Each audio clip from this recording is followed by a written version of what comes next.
मतलब 6 की हम कितनी भी n की कितनी भी n कोई भी नंबर हो सकता है, आपका कोई भी नेचुरल नंबर हो सकता है, ठीक है। हमें ये चेक करना है क्या उसके यूनिट डिजिट में 0 आने के कोई चांसेस हैं या नहीं है, ठीक है।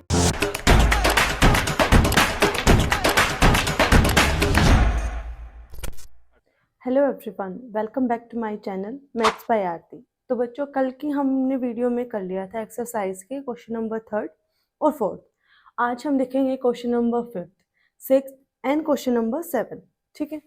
क्वेश्चन नंबर 5 में आपसे क्या पूछा गया है, check whether the 6 raise to the power n can end with digit 0 for any natural number n। इसमें पूछा गया है कि ये चेक करना है, जो ये 6 raise to the power n number दिया गया है ना, इसमें क्या इसकी लास्ट डिजिट 0 आएगी, क्या ये 0 पे एंड होगा। मतलब 6 की हम कितनी भी n की कितनी भी n कोई भी नंबर हो सकता है, आपका कोई भी नेचुरल नंबर हो सकता है, ठीक है। हमें ये चेक करना है क्या उसके यूनिट डिजिट में 0 आने के कोई चांसेस हैं या नहीं है, ठीक है। तो इसको देखते हैं बेटा, ठीक है। इसने पहले ही दिया गया है कि n क्या है, आपका नेचुरल नंबर है, ठीक है। इसका सॉल्यूशन देखो। सॉल्यूशन में आप यहाँ पर देखो, गिवन क्या है, गिवन है कि जो ये n है ना, ये कैसा है आपका नेचुरल नंबर, ठीक है। नेचुरल नंबर पता है आपको क्या होता है, नेचुरल नंबर होता है आपका 1 2 3 4 एंड अप टू 100, ठीक है। ये सारे के सारे आपके क्या है, नेचुरल नंबर। और हमें ये चेक करना है कि जो 6 raise to the power n है, वो क्या उसमें लास्ट डिजिट जो यूनिट डिजिट है, क्या उसके 0 आने के चांसेस हैं या नहीं, ठीक है। तो अब हम कोई भी एग्जाम्पल के लिए कोई भी ऐसा नंबर ले लेते हैं जिसकी यूनिट डिजिट क्या है, 0 है, ठीक है। एग्जाम्पल के लिए मैंने ले लिया 10, ठीक है बेटा। इसके प्राइम फैक्टर्स बनाओ, 2 × 5, आप ले लो 100, ठीक है। इसके प्राइम फैक्टर्स बनाओ, कितने आएंगे, 2 × 50 एंड 50 का आ जाएगा फर्दर 2 × 25 और 25 का आ जाएगा 5 × 5, ठीक है। तो यहाँ से आपने क्या देखा कि जो भी नंबर हम लेके चले जिसके यूनिट डिजिट क्या है बेटा, 0, आप 20 भी ले सकते हो, ठीक है। 20 जब आप लोगे तो क्या आएगा, 2 × 10, इसको फर्दर करेंगे 2 × 5।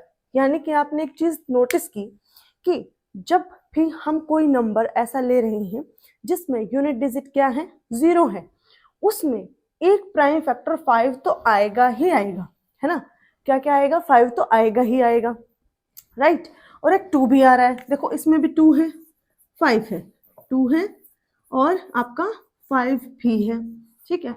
तो इस 2 की प्रेजेंस और इस 5 की प्रेजेंस आपको क्या दिखा रही है कि एनी नंबर, यहाँ पर आप लिख सकते हो any number and with a 0, यानी कि किसी भी नंबर की यूनिट डिजिट क्या है, 0 हो, तो वो नंबर के अंदर आपके जो फैक्टर्स है हमेशा 2 और 5 तो होंगे ही होंगे, ठीक है।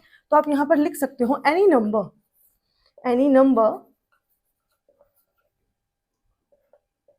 ends with unit digit 0, unit digit 0 has prime factors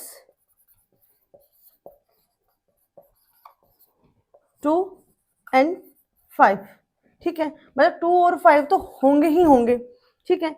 अब यहां से एक चीज देखो बेटा, आपके पास इसने क्या चेक करना है, and we are to check, हमें क्या चेक करना है, we are to check 6 raise to the power n की इसमें कहां पर इसकी यूनिट डिजिट 0 होगी या नहीं होगी, ठीक है। तो बेटा इसके प्राइम फैक्टर लिखो। सबसे पहले हमने क्या लिया, नंबर 6 लिया, इसके प्राइम फैक्टर लिखो, क्या आएगा, 2 और 3, ठीक है। अब यहाँ पर देखो बेटा, इसमें 5 कहीं भी नहीं आ रहा, 5 कहीं भी नहीं आ रहा, क्योंकि 6 नंबर के प्राइम फैक्टर्स में 5 ही कहीं नहीं है। तो 6 की पावर जब हम n करेंगे तो वहां भी 5 जो है उसकी प्रेजेंस नहीं है, यहाँ पर 2 तो है, 5 भी होना चाहिए इसकी यूनिट डिजिट 0 आने के लिए। तो हम लिख सकते हैं यहाँ पर कि वी कैन से दैट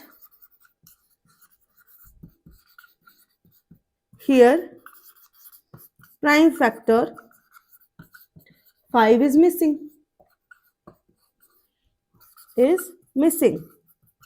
ठीक है। जो कि क्या इंप्लाई कर रहा है, ये इंप्लाई कर रहा है कि जो नंबर 6 है, number 6 raise to the power n can not and with a unit digit 0। ठीक है, यानी कि जो 6 raise to the power n number है वो कभी भी यूनिट डिजिट 0 पर एंड नहीं होगा। ठीक है, वैसे तो हमें पता ही है कि 6 की हम कितनी ही पावर क्यों ना करें उसकी यूनिट डिजिट हमेशा 6 ही आएगी, लेकिन इसमें हमें प्रूफ देना है इस चीज का कि क्यों नहीं होगी। तो हमने पहले वैसा ही एग्जाम्पल लिया जिसमें यूनिट डिजिट क्या है 0, उसके हमने क्या करके देखे प्राइम फैक्टर्स। उससे हमें क्या पता चला कि जो नंबर जिसके यूनिट डिजिट 0 है उसमें 2 प्राइम फैक्टर्स तो होने ही होने चाहिए, क्या 2 और 5, क्योंकि अब इसमें 2 तो है और 5 नहीं है, तो हम ये बोल सकते हैं कि ये नंबर जो है आपका यूनिट डिजिट 0 पर एंड कभी भी नहीं होगा। ठीक है, अब बढ़ते हैं नेक्स्ट क्वेश्चन की तरफ। ठीक है, हाँ तो बच्चों क्वेश्चन नंबर 6 में आपसे क्या पूछ रखा है कि explain why this number and this number are composite numbers. हमें ये बताना है कि ये दो नंबर्स जो हैं कंपोजिट नंबर्स क्यों है। ठीक है, ये इसने दे दिया कि कंपोजिट नंबर है, लेकिन हमें ये प्रूव करना है कि वो क्यों है कंपोजिट नंबर।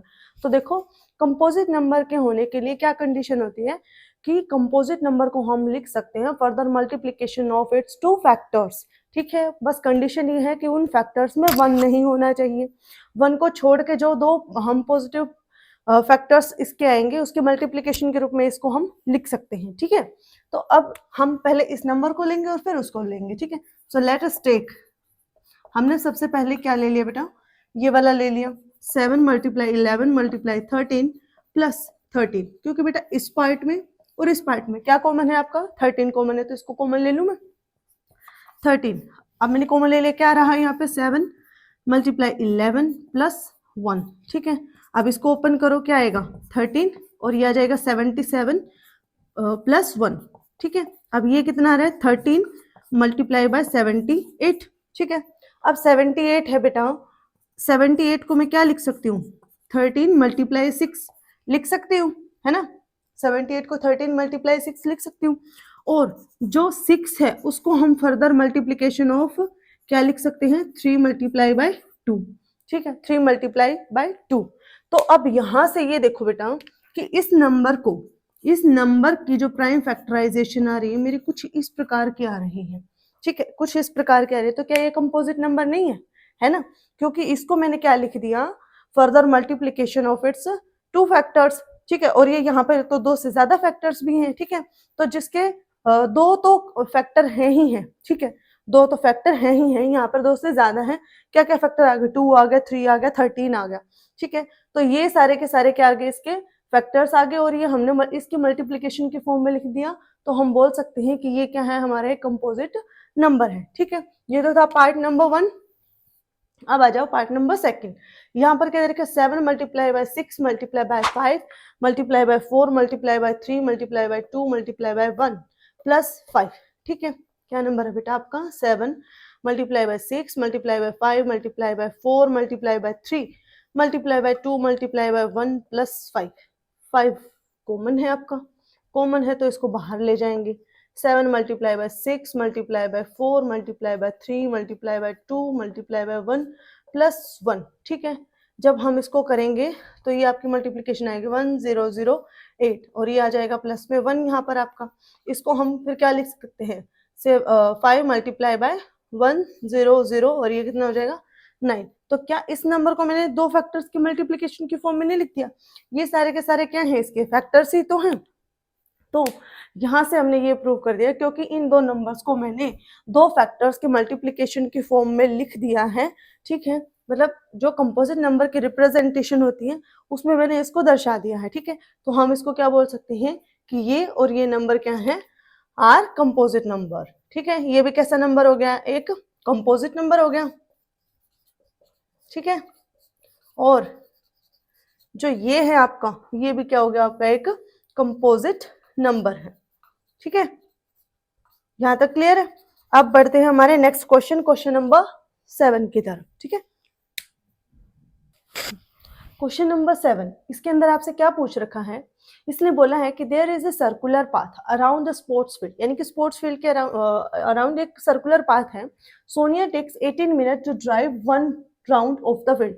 मतलब एक राउंड कंप्लीट करने के लिए सोनिया कितने मिनट्स लेती है? 18 मिनट्स लेती है। Ravi takes 12 minutes for the same round लगाने के लिए रवि जो है वो 12 मिनट लेता है, ठीक है। Suppose they both start at the same point and eight the same time, यानी कि सेम ही समय पर शुरू करते हैं और सेम ही पॉइंट से शुरू करते हैं और सेम ही डायरेक्शन में जा रहे हैं। आफ्टर हाउ मेनी मिनट्स, कितनी मिनट के बाद will they meet again at the starting point, यानी कि स्टार्टिंग पॉइंट पर वे दोबारा फिर से कब मिलेंगे, ठीक है। तो सबसे पहले हम लिख लेते हैं जो जो गिवन है। सॉल्यूशन में लिखो बेटा, गिवन क्या है? गिवन है कि Sonia takes time to drive 1 round, कितना है आपका? 18 मिनट्स, ठीक है। और फिर किसका दे रखा आपको? रवि का दे रखा है। Ravi takes time to drive 1 round, कितना है? 12 minute.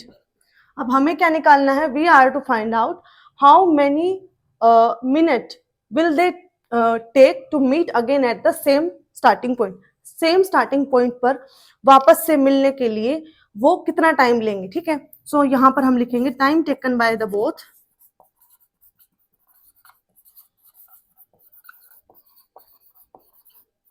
To meet at the same point. Same point पर मिलने के लिए जो लीस्ट टाइम इनका लगेगा वो क्या आएगा? एलसीएम निकालना पड़ेगा हमें इन दोनों के टाइम का, 18 और 12 का। तो एलसीएम निकाल दो बेटा इनका। 18 का देखो क्या लिख सकते हैं? 2 मल्टीप्लाई बाय 9, 9 का further 3 multiply by 3, prime factors हो जाएंगे 2 3 3, ठीक है। अब यहाँ पर किसका लिखो? 12 का लिखो। क्या लिख सकते हैं? 2 मल्टीप्लाई बाय 6, 6 को लिख सकते हैं 2 मल्टीप्लाई बाय 3, ठीक है। तो ये इसके प्राइम फैक्टर्स आ गए।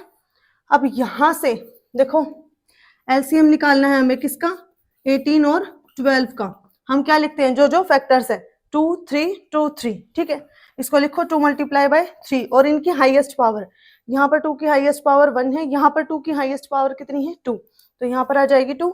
यहाँ पर 3 की हाईएस्ट पावर 2 है और यहाँ पर 3 की हाईएस्ट पावर 1 है, तो यहाँ पर कितनी आ जाएगी? 3 की हाईएस्ट पावर 2। क्या लिख सकती हूँ मैं? 4 9 जा कितना आएगा? 36। तो 36 मिनट्स के बाद ये दोनों आपस में सेम स्टार्टिंग पॉइंट पर मिलेंगे, ठीक है बेटा। तो आज की वीडियो में हमने क्या क्या किया? Question number 5, question number 6, question number 7, exercise 1.1 complete. अब आगे की जितनी भी वीडियोस आएंगी हम ऐसे ही chapter by chapter, exercise by exercise एक एक क्वेश्चन को बहुत ही अच्छे से करते जाएंगे। प्लस हर एक चैप्टर के कंप्लीट होने के बाद, हर एक चैप्टर के कंप्लीट होने के बाद हम करेंगे उस चैप्टर से related previous year questions and वो क्वेश्चन जो एग्जाम पॉइंट ऑफ व्यू से बहुत ही इंपॉर्टेंट है। बच्चों आप चाहे सीबीएसई बोर्ड से हो या एचबीएसई बोर्ड से हो या किसी भी स्टेट बोर्ड से हो, ये क्वेश्चंस सभी के लिए इक्वली इंपॉर्टेंट हैं, ठीक है। और अगर आपने अभी तक मेरा चैनल फॉलो नहीं किया है, सब्सक्राइब नहीं किया है, तो प्लीज जल्दी से जाके उसे करो और बेल आइकन को प्रेस कर लो ताकि जल्दी से आपको नोटिफिकेशन हर वीडियो के आते ही आपको एंड में मिल जाए, ठीक है। तो आज की वीडियो में बेटा इतना ही, मिलते हैं नेक्स्ट वीडियो में। Thank you.